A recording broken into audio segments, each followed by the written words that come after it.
excited about the projects. They're fantastic, and I think that our community is going to be able to feel like, oh my gosh, I was there on the ground floor. I was there when these people started, and take ownership, which they deserve, of our artists here. My show is called The American Pilot.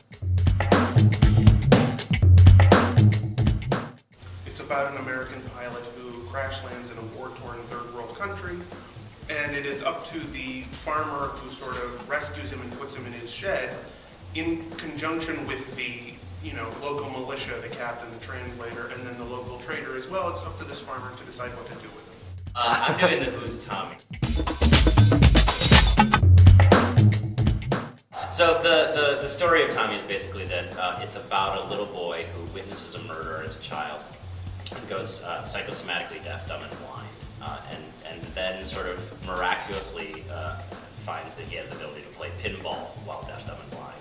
And he becomes this sort of almost messianic figure, and then that all sort of crumbles down around him, and he's left sort of shattered. And I am directing The Handmaid's Tale by Margaret Atwood, which I also adapted. The story of The Handmaid's Tale, it takes place in the not too distant future, and it's about a place that used to be the United States of America that is now the Republic of Gilead, in which a theocratic, totalitarian, Christian theocratic, totalitarian government has taken over. I'm not interested in sort of telling a story about this woman who is a handmaid who is simply being held down by an oppressive regime. I am interested in looking at the ways that everyone in this world is both complicit in the world that they live in and victimized by that world. And I think that the story of Tommy is incredibly powerful. It's a warning, but not an exaggeration. When we see people on the other side of our war on terror, it is two-dimensional.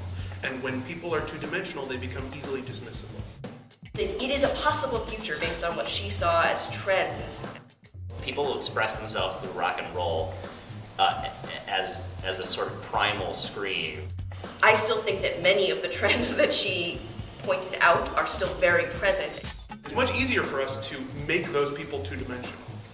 And it's much more difficult, but perhaps much more meaningful, and maybe there's something redemptive about it, to look at them as actual people, as three-dimensional. It is through theater that I can start to understand people that I otherwise don't understand.